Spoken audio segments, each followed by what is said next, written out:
우리 에베소서 4장 29절부터 32절 말씀입니다.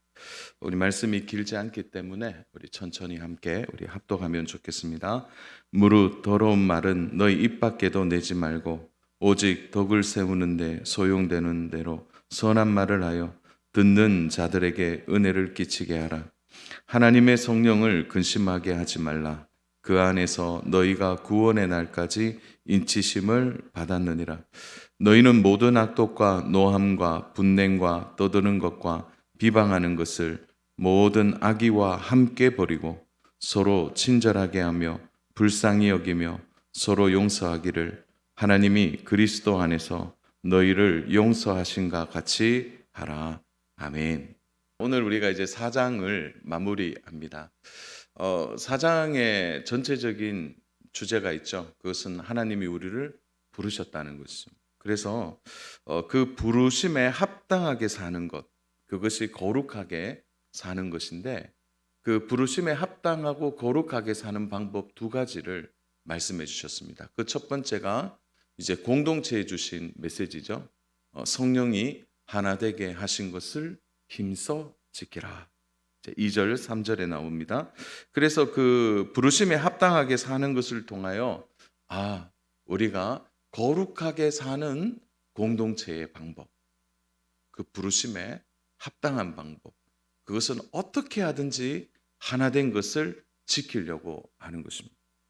세상은 하나된 것을 깨트리는 쪽으로 나아가죠. 분리되고 또 분열되고 나뉘어지고 서로가 서로를 대적하는, 그래서 끊임없이 나누는 일에 세상은 언제나 집중되어 있는 것 같아요. 요즘 정치를 바라봐도 우리 어떻습니까? 다 나누어져 있는 거예요. 세대 간에 나누어져 있고 또 이념도 나누어져 있고 지역도 나누어져 있고 또 나이도 나누어져 있고 모든 것이 나누어져 있는 거예요. 그것은 하나님이 기뻐하시는 방법이 아니라는 거죠.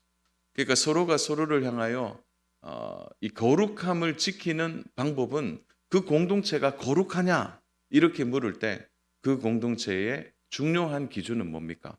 어떻게든지 하나 되려고 하는, 한 마음을 가지려고 하는 거죠. 그래서 이 거룩하게 하는 방법, 그것은 하나 된 것을 힘써 지키는 것으로 우리가 부르심을 받았다는 거죠. 또 하나가 무엇입니까? 그것은 바로 거룩하게 사는 것입니다. 하나님이 우리를 불러주실 때 대충 살라고 하시지 않으셨어요. 거룩하게 살기를 바라시고 불러주셨다는 거죠. 그래서 구체적으로 거룩하게 사는 방법을 17절부터 24절까지는 하지 말라 이렇게 말씀하시면서 나오고 25절부터는 적극적으로 하라 이렇게 나옵니다. 그래서 오늘은 적극적으로 하라는 편에서 가장 중요한 부분을 오늘 다루고 있는 거죠. 그러면 적극적으로 하지 말라라는 것이 무엇입니까? 그것이 바로 17절이 그 기준이 되죠.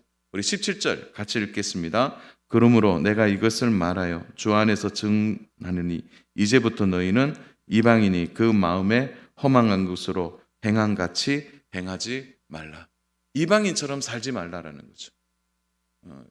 이방인의 삶은 어떤 삶입니까?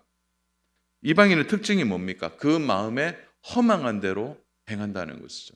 그러니까 허망이라는 단어를 우리가 좀 더 이해하려면 18절, 19절을 좀 봐야 되는데요. 그것은 무엇입니까? 결국은 자기의 욕심에 집중되어 있는 삶이죠. 그러니까 허망하다 이렇게 말할 때 이것은 욕심을 따라 살아가는 삶이라는 것을 드러내는 것입니다. 그러므로 이렇게 우리가 좀 보면 이방인들의 삶의 태도들을 우리가 조금 더 면밀히 살펴보면 어떻게 살아갑니까? 자기의 욕심을 따라 살아가는 것입니다.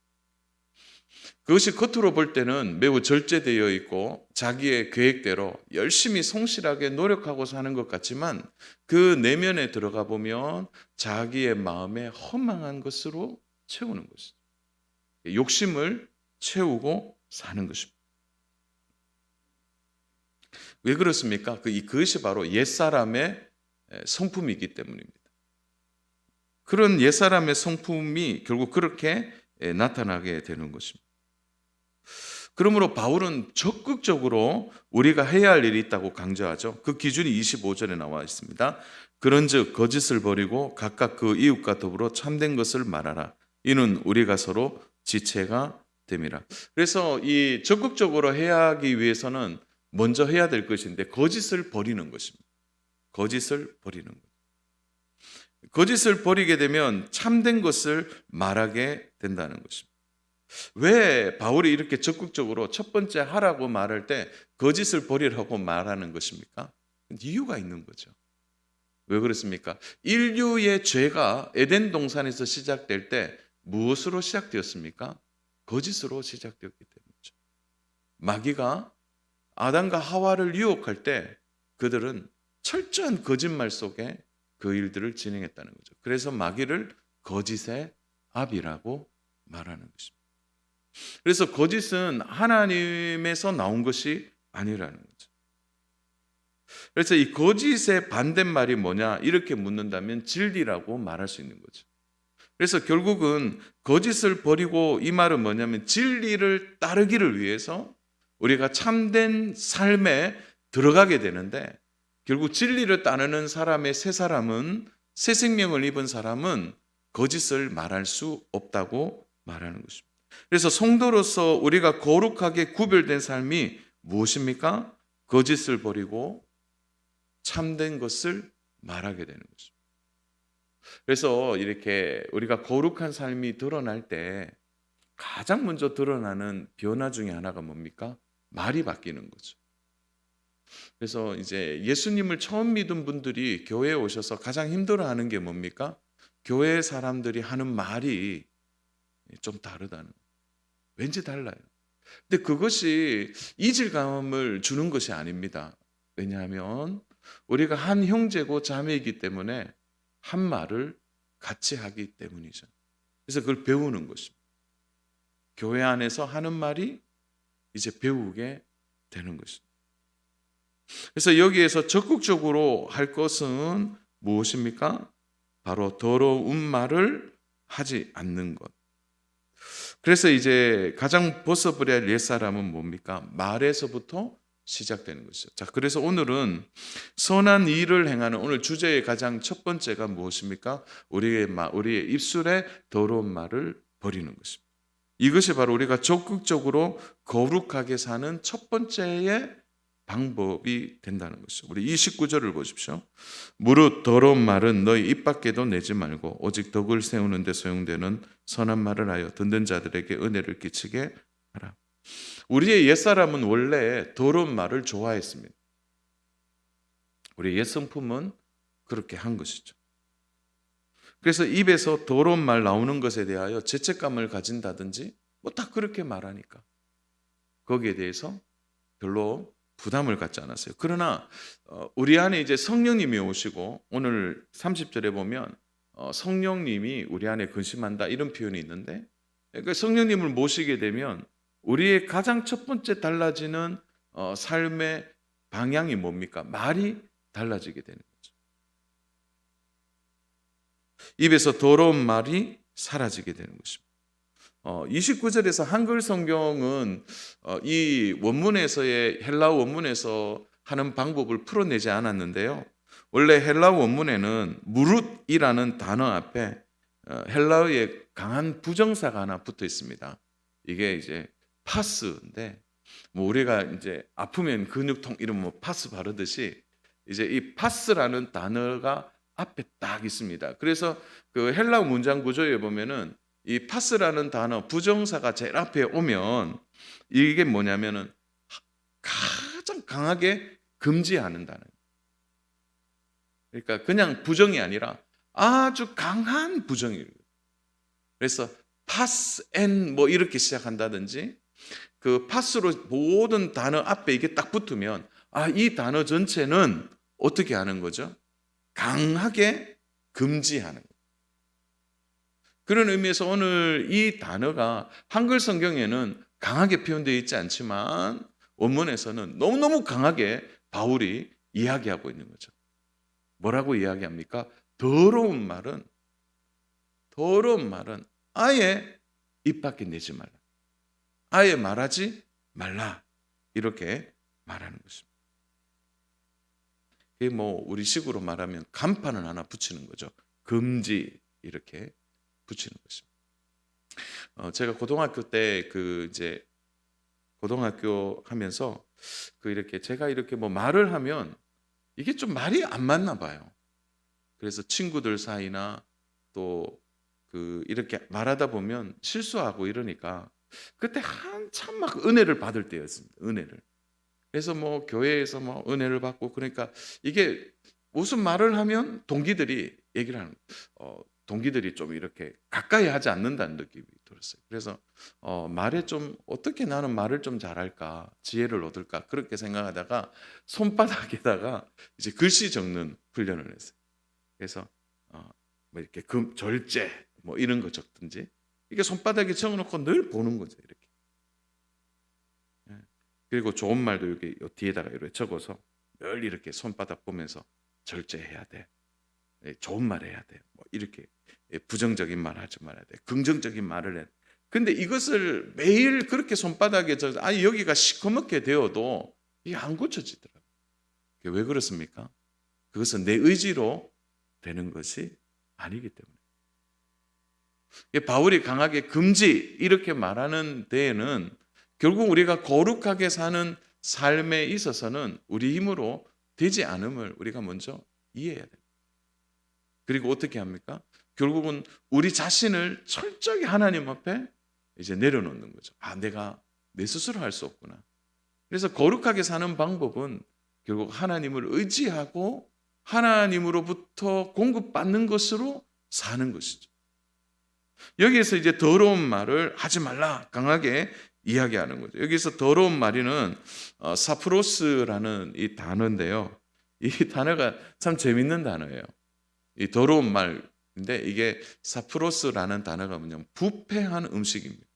부패한 음식. 그러니까 이 말을 헬라식 이제 의식으로 보면은 음식과도 같다 이렇게 보는 거죠. 당시에 헬라 철학이나 헬라 문화에서 음식은 매우 중요한 부분이죠. 그 음식이 그 사람의 신분과 마음을 나타내는데 결국 더러운 말이라는 것은 그 사람이 더러운 부패한 음식을 갖고 있는 것과 같은 의미가 돼요. 부패한 음식을 누가 먹습니까? 먹을 수 없는 것이죠. 그것을 품고 사는 일은 더더욱 괴로운 일이 되는 것입니다. 우리 골로새서 3장 8절은 우리 한번 찾아보면 좋겠습니다. 자, 우리 골로새 3장 8절입니다. 뒤로 조금만 더 넘기시면 골로새서가 나옵니다. 우리 3장 8절. 우리 같이 한번 읽겠습니다.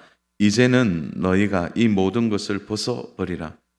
곧 분한과 노여움과 악의와 비방과 너희 입에 부끄러운 말이라. 요 뜻은 부끄러운 말이 똑같은 단어로 쓰여 있습니다. 더러운 말. 그러니까 이 부끄러운 말 이게 뭡니까? 부패한 음식입니다. 그런 의미에서 보면은 그러면 부패한 음식과도 같은 이 말에는 그러면 뭐냐라는 거죠. 여기 이제 세 가지로 좀 정리할 수 있는데요. 첫 번째가 욕설입니다. 욕설, 욕. 두 번째가 음란한 말입니다. 세 번째가 비방이에요. 성경은 여기에 대하여 분명히 얘기하는 거죠. 부패한 말, 부패한 음식은 결국 욕설, 음란한 말, 비방 이 세 가지가 묶어 나오는 것이죠. 자, 이 세 가지가 우리의 입에서 나오지 않도록 하라는 거죠. 그러니까 거룩한 삶을 방해하는 그 첫 번째가 뭡니까? 우리의 언어 생활이에요. 언어 생활에 있어서 이제 문제가 생기게 되면 거룩한 삶의 방향을 계속 갈 수 없다는 거죠. 욕을 하는데 성령 충만한 분 보셨습니까? 제가 좀 이해가 안 되는 것 중에 하나가 예전에는 지금은 이제 그런 분들이 안 계시는데 그 부흥사 중에서 욕하면서 부흥회를 하시는 분, 그게 좀 저는 이해가 안 돼요. 네. 그러니까 욕을 하는데 성령 충만하다. 이거 말이 안 되는 거죠. 음란한 말을 자주 하는데 성령 충만한 분들을 보셨습니다. 거룩한 삶을 사는 것을 보셨습니까? 또 남을 비방하는 이 비방에 끊임없이 노출되어 있는 사람이 거룩함을 추구할 수 없는 것이죠. 근데 성경이 이 부분을 이야기하면서 참 바울이 참 저는 귀하다는 생각이 듭니다. 왜냐하면 우리의 인간의 연약함을 바울이 너무나 잘 알고 있다는 거죠. 그래서 바울이 더러운 말에 대한 중요한 지침 하나를 딱 소개하고 있죠. 29절을 다시 보십시오. 어떻게 소개하냐면은 더러운 말을 너희 입 밖에도 내지 마라. 이렇게 얘기합니다. 입 밖이라는 단어가 나오죠. 입 밖에. 자, 이 말은 뭐냐면 바울도 인정하는 한 가지가 있는 거죠. 우리가 살다 보면은 마음속에 그 비방하고 싶은 마음이 들 때가 있는 거죠. 거룩하게 산다는 것이 뭘까요? 이 거룩에 대해서 성령의 열매를 말할 때 성령의 열매의 9가지 열매에서 제일 마지막에 등장하는 게 뭐죠? 절제거든요. 그러니까 앞에 모든 성령의 열매들이 너무 귀하죠. 사랑과 그 모든 것이 귀한데 이 열매의 끝은 절제라는 거죠. 거룩하게 사는 삶의 태도에서 가장 빛처럼 우리를 붙드는 게 뭐냐? 절제라는 것입니다. 우리가 살다 보면은요, 욕이 막 마음에 생길 때가 있는 거예요. 우리 스스로 그걸 뭐 이제 막 욕하고 싶을 때 있잖아요. 상사 진짜 마음에 안 들 땐 뭐 저런 게 다 있나? 말은 하지 않지만 마음에 가질 때가 있는 거죠. 또 살다 보면은 그 순식간에 툭 튀어나오는 그 음란한 말이 나올 수도 있는 거예요. 또 막 비방하는 말, 책임을 전가하는 이런 마음이 우리 가운데 생길 수가 있는 거죠. 그러나 바울이 우리에게 말하는 기준은 뭡니까? 그것을 절대 입 밖으로 나오지 않도록 멈추어야 한다는 거죠. 바울도 인정하고 있는 거죠. 우리도 잘못된 생각을 품을 수 있다는 거죠. 그러나 그것이 입 밖으로 나오지 않도록 우리가 이것을 절제하는 것이 거룩한 삶의 태도라는 것을 말하고 있는 거예요. 그래서 그 기준을 분명하게 하는 것입니다.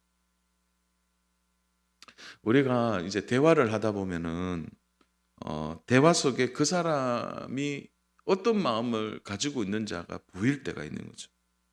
아무래도 저는 그 목사님들이 주변에 많이 있습니다. 아무래도 교제권 자체가 대부분 목사님들이죠. 그러다 보니까 가장 목사님들이 하는 말이 이제 교회 이야기, 목회 이야기, 뭐 이런 이야기들을 주로 많이 하게 됩니다. 그래서 아무래도 좀 사회 속에서 하는 말들은 이제 없는데 이상하게 목사님들 세계 안에서도 이렇게 보면 좀 피하고 싶은 목사님이 있어요. 그분들이 대부분 보면 언어가 거칠어요. 언어가 거친 분들은 피하고 싶어요. 예전에 있었을 때 어떤 목사님은 너무 이렇게 그 안에서 그 언어에 막 독이 느껴지는, 그러니까 너무 힘이 드니까 그렇게 느껴지는 분들도 있는 것입니다. 아마도 우리가 이 사회생활을 하다 보면은 직장이나 일터에서 우리 대화가 오갈 때 여러분 어떠세요? 그 대화 속에서 그 사람의 얘기를 들어보면 그 사람의 전체는 알 수 없지만 그 사람의 마음에 무엇을 품은가를 알게 되는 거죠. 특별히 피해야 될 사람들이 있죠. 그 세 종류가 바로 욕을 자주 하는 사람. 부서가 옮겨지지 않으면 매일 만나야 되니까 어쩔 수는 없지만 참 우리가 마음을 다스려야 할 때문에. 또 어떤 분은 그러니까 음란한 말을 많이 하는 사람이 있어요. 그런 사람들은 가까이 하시면 안 돼요. 또 비방을 많이 하는 사람. 우리가 거룩하게 사는 삶에 있어서 이것을 잘 분별해야 하는 것이죠. 그리고 우리가 마지막에 마음에 있는 말이 입 밖으로 나오지 않도록 잘 절제하는 것이죠. 왜 더러운 말이 위험합니까? 우리의 영혼을 물들게 하기 때문이죠. 그래서 바울이 적극적으로 우리가 더러운 말을 하지 않기 위해서 하라라고 지적하는 것이 있습니다. 29절 하반절에 보면 이런 말이 있죠. 입 밖에도 내지 말고 그 다음에 말이 뭡니까? 선한 말을 하라라는 거죠. 여기서 선한 말을 하여라는 이 단어 속에는 뭐냐면은 의도적으로 하라는 거죠. 의도적으로. 칭찬하고 격려하고 의도적으로 하는 거죠. 사랑하는 여러분, 가끔 그런 마음 들 때 있잖아요. 서로 사랑한다고 말해보세요 이러면 막 평소에도 사랑한다는 말을 못하는데 그 말 안 하고 또 옆에 분들과 사랑합니다 인사하세요 하면 내가 사랑하지도 않는데 또 그런 말을 해야 되나. 근데 의도적으로 우리가 선한 말을 해야 하는 거죠. 그래서 이것을 의도적으로 하라라는 이 단어 속에는 연습이라는 단어가 들어있는 거죠. 끊임없이 연습하는 거예요. 사랑합니다. 사랑합니다. 어제 이제 저희 막내가 이제 엄마 아내한테 물었나 봐요. 존경이라는 단어가 무슨 뜻이냐고. 존경이라는 단어가 무슨 뜻이에요? 그래서 이제 막 설명을 해줬어요. 설명을 해주니까 이제 조금 있다가 엄마를 보고 이런 게 나는 엄마를 존경해요. 그 단어를 이제 알고 그걸 연습하는 거예요. 그 존경합니다. 이렇게 말하는 거죠. 그러니까 선한 말은 우리가 본능에서 나오는 게 아니라는 거죠. 끊임없이 연습해야 되는 거예요. 그래서 바울이 적극적으로 하라 이렇게 말할 때 선한 말을 적극적으로 하는 거예요. 칭찬하고 격려하는 말을 계속해서 해야 되는 거죠. 그래서 우리가 성령님이 기뻐하는 삶은요, 연습하지 않으면 안 되는 게 대부분입니다. 데살로니가전서 5장 16절부터 18절에 항상 기뻐하고 쉬지 말고 기도, 범사에 감사, 이것은 계속 해야 돼요. 계속 연습해야 해야 가능한 일이죠. 그러나 여러분, 욕은요 가만히 있어도 배웁니다. 비방도 가만히 있어도 연습하지 않아도 술술 나오죠. 그 이유가 뭡니까? 이게 악한 것은 그 모양이 얼마나 우리에게 강력한 흡인력이 있는지 모르죠.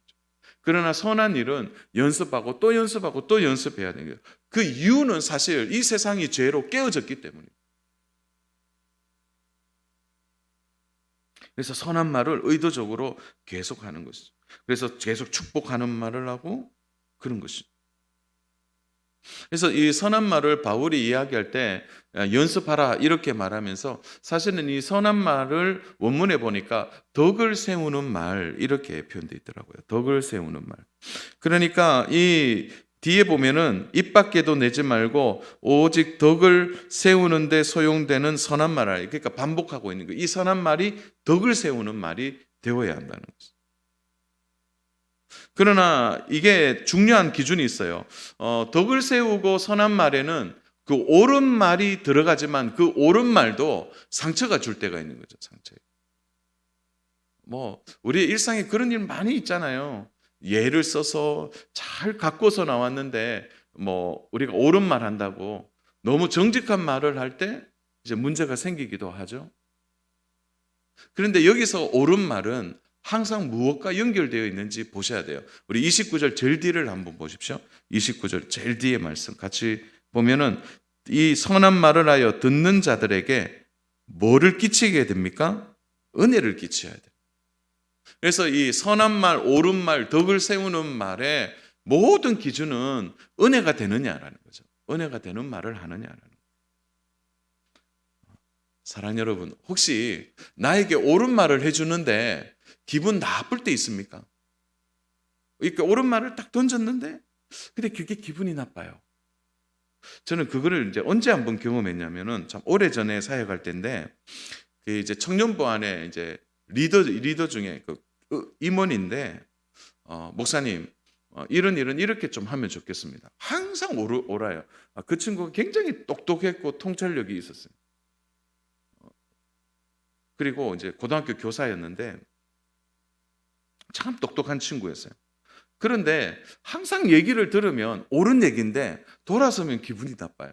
그게 제가 목사기 때문에 기분 나쁜 게 아니고 지도자인데 왜 리더가 따라와야지 그래서 기분 나쁜 게 아니고 옳은 말인데 기분이 너무너무 안 좋아요. 그래서 저는 문제가 나한테 있는가 여러 번 생각하고 생각했는데 후에 이제 그 친구가 그렇게 했는 것에 대한 그 마음의 의도가 나쁘다는 것을 나중에 알게 됐습니다. 그러니까 말은 맞지만 은혜가 되지 않는다는 거죠. 그래서 우리가 말을 할 때 참 하나님 앞에 기도할 때 그렇게 해야 될 것 같아요.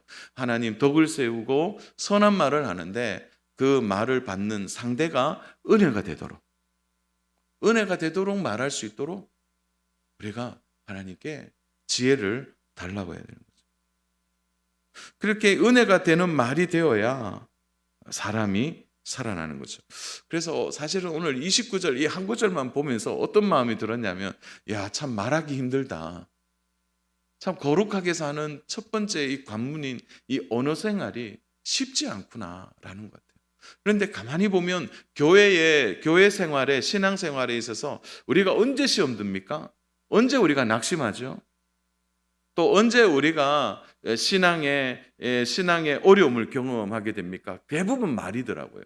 성도와 성도 사이의 말, 그리고 목회자와 성도 사이의 말, 그 대화 속에서 상처가 되는 거예요. 그래서 우리가 특별히 이 거룩한 삶에 대한 말의 태도에 있어서는 언제나 하나님의 은혜가 말 속에 관통하고 그 말 속에 흐를 수 있도록 우리가 그 말에 은혜를 달라고 기도해야 됩니다.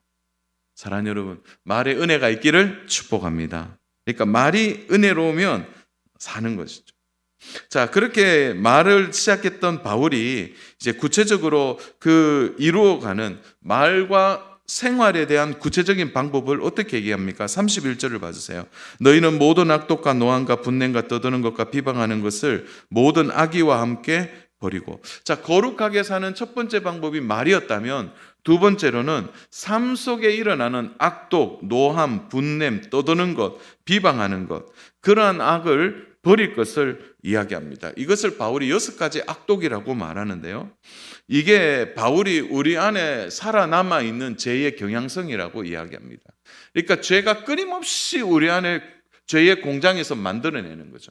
그게 뭐죠? 악한 마음, 그리고 막 분내는 것, 화를 내는 것, 그 떠드는 것. 노함과 분냄은 다른데 이 노함은 한번 분을 냈다가 끝나는 거고요. 분냄은 계속 화난 상태를 유지하는 겁니다. 그 차이가 있는 거죠. 사실은 뭐가 더 무섭습니까? 분냄이 더 무서운 거죠. 계속 갖고 있으니까. 그런데 이게는 죄의 6가지 경향성이 우리 거룩한 삶을 살아가는데 얼마나 방해하는지 모른다는 거죠, 바울이. 이런 죄의 경향성을 잊어버리지 말아요. 그래서 바울이 딱 정리하죠. 32절 제일 끝을 보세요. 버리고라는 단어를 씁니다. 버리고. 이 바울이 여기서 버려라라고 말하는 데는 이유가 있습니다. 그것이 버리지 않으면 계속 우리를 붙들고 가고 있기 때문이죠. 그래서 이게 이제 버리고라는 이 단어는 이런 거예요. 이제 성도 여러분, 버려라 이렇게 얘기 들으면 버리면 되겠다 이게 아니라 매일매일 버리라는 거죠. 매일매일. 그러니까 이게 한번 버리고 나면 나는 자유했어요. 이게 아니라는 거죠. 이 땅을 살아가면서 우리는 죄의 관성 속에서 끊임없이 우리가 고민하고 살아갑니다. 그런 의미에서 이 죄라는 부분은 매일매일 버려야 되는 거예요. 이게 한번 버렸다고 끝나는 게 아니라는 거죠. 우리가 노하고 분내는 일이 한 번으로 끝납니까? 끊임없이 우리 안에 일어나요. 끊임없이. 그래서 이 바울이 하고 싶은 말은 오늘도 버렸다면 내일도 버리라는 거예요. 오늘도 버리고 내일도 버리고 또 버리고 버려서 적극적으로 하나님의 은혜 속에서 우리가 살아가도록 우리 자신을 다스려내라는 거예요. 그렇게 해서 우리가 날마다 거룩한 삶의 새 사람을 입기를 당부하고 있는 거죠. 그래서 버려야 할 것과 또 우리가 직접적으로 해야 할 것이 32절에 나옵니다. 서로 친절하게 하며 불쌍히 여기며 서로 용서하기를 하나님이 그리스도 안에서 너희를 용서하신과 같이 하라. 자, 버릴 것도 적극적으로 해야 되지만 적극적으로 거룩하게 하는 일도 하라는 거죠. 그게 무엇입니까? 친절, 불쌍히 여기는 것, 용서하는 거죠. 그런데 오늘 이 32절에 참 우리에게 중요한 키를 주는 단어가 있습니다. 우리 볼펜이 있는 분들은 서로라는 단어를 한번 동그라미 해보십시오. 서로 친절하며 서로 용서하기를. 이거는 일방적인 게 아니라는 거죠. 그냥 내가 하는 게 아니라 나도 하면 성도의 상대도 해야 될 것을 이야기하고, 이게 공동체성을 강조하는 것입니다. 사랑하는 여러분, 오늘 말씀을 잘 들으셔야 됩니다. 우리가 거룩하게 사는 것은 개인 경건이 있어요. 개인 경건을 통하여 우리가 거룩하게 살지만 또 우리를 거룩하게 하는 삶의 방식이 있는데, 그건 뭐냐면 공동체 안으로 들어오는 거죠. 공동체 안으로 들어와서 공동체 안에서 끊임없이 서로가 영향을 주고받는 것입니다. 그래서 공동체는 거룩함을 배우는 장소이고 거룩함을 연습하는 곳이에요. 어떤 목사님이 이런 비유를 쓰셨더라고요. 잘 타는 나무 장작 하나를 더 잘 타는 장작 속에 넣으면 그게 더 큰 불길을 내지만, 진짜 잘 타는 거 하나 딱 분리해서 놔두면은 금방 식어진다는 거예요. 성도가 어디에서 거룩을 연습합니까? 코로나 2년 동안 우리가 직접적으로 배운 게 있어요. 그것은 교회 공동체성이 약화되면 성도의 신앙도 약화된다는 거예요. 우리가 수도원적 삶을 살아가고, 예를 들어서 내 개인 경건을 잘 지킵니다. 집에서도 기도실이 있고요. 집에서도 제가 개인적으로 경건을 잘합니다. 직장에 가서도 개인적인 경건을 잘합니다. 그러나 그 개인적인 경건이 우리의 신앙의 거룩함을 이루어내는 게 아니라는 거죠. 한계가 있다는 거죠. 어디서 배웁니까? 서로 용서를 어디서 배우죠? 서로 거룩함을 어디서 배웁니까? 서로 친절하게 하여서 삶의 태도에서 하나님이 드러나도록 어디서 배우는 거죠? 공동체에서 배운다. 그래서 이제 코로나가 막바지에 왔을 때 교회가 빨리 공동체성을 회복하기 위해 해야 할 일은 바로 공동체 안으로 들어오는 것입니다. 들어와서 함께 기도하고 함께 찬양하는, 함께 할 때 우리가 거룩함을 이루어낼 수 있는 것이죠. 여기서 친절하게 하면서 이 친절은 뭐죠? 상대를 생각하는 것이죠. 또 불쌍히 여기는 것도 상대를 생각하는 것입니다. 서로 용서하는 것도 상대를 생각하는 거죠. 그래서 이 세 가지의 공통점의 핵심이 무엇입니까? 바로 먼저 상대를 생각하는 거예요. 남을 나보다 낮게 여기는 거죠. 그래서 거룩한 삶에 있어서 가장 중요한 부분은 나보다 남을 먼저 생각하는, 성도들을 먼저 생각하는 거죠. 그래서 어떤 문제가 생겼을 때, 내가 부족해서 그렇게 될 수도 있겠구나. 저분이 많이 부족하고 연약해서 저렇게 판단하고 결정했구나. 이제 이렇게 생각하고 그를 받아주는 거죠. 사랑하는 여러분, 그리스도 앞에 서면 우리가 용서 못할 사람이 어디에 있겠습니까? 그래서 32절에 보면 단어가 나오죠. 그리스도 안에서라는 단어입니다. 그리스도 안에서. 친절과 불쌍하게 여김과 용서하기를 다해야 합니다. 자, 여러분, 말씀을 정리합니다. 공동체 안에서 거룩함을 세워나가는 방법이 뭡니까? 그 우리의 더러운 말이 입 밖에 나오지 않게 하는 것이죠. 말에서 승리하는 것이죠. 친절과 불쌍히 여기는 것과 서로 용서하는 것입니다. 왜 이것이 우리에게 말씀으로 거룩하게 살라고 하실까요? 이것은 우리의 힘과 지혜로 할 수 없는 거죠. 제가 서두에 얘기했죠. 우리 의지로 할 수 없는 것. 그렇기 때문에 바울이 오늘 30절을 그 중심에 두고 있는 거죠. 말씀을 정리하면 결론의 말씀이에요. 30절 같이 읽어보겠습니다. 하나님의 성령을 근심하게 하지 말라. 그 안에서 너희가 구원의 날까지 인치심을 받았느니라. 성령님을 근심하게 하는 것이 무엇이죠? 거룩하게 살지 않을 때 성령님이 근심하는 거죠. 더러운 말, 부정적인 말, 사랑하지 않고 공동체를 향하여 서로 비난하는 것. 이러한 성령님을 근심하게 하지 말라는 거예요. 그래서 사실은 이 대표적인 주제가 뭡니까? 우리 안에 있는 성령님이 우리를 주관하도록 하라는 것입니다. 그런데 여기에서 보면 뒷말이 좀 이해가 되세요. 너희가 구원의 날까지 인치심을 받았느니라. 이 단어가 뭐냐면 한마디로 정리하면 이렇게 되는 거예요. 성령님이 끝까지 우리와 함께 하신다는 거예요. 구원의 날까지 인치신다는 건 뭐예요? 우리 안에 확증하고 계신다는 거예요. 그러므로 사랑하는 여러분, 너무나 이게 위로의 말씀이 되지 않아요? 성령님이 우리 안에서 끊임없이 우리에게 요구하세요. 끊임없이 성령님은 우리에게 말씀하신다는 거죠. 떠나지 않으시고 너희가 거룩하게 살라. 거룩하게 살 수 있도록 성령님 우리에게 지혜를 주시고 힘을 주시고 능력을 주시고 우리를 떠나지 않고 우리를 돌봐주신다는 거예요. 그래서 우리가 은혜로운 언어 생활이 가능하고 우리의 삶에 일어나는 삶이 가능하게 되는 것입니다.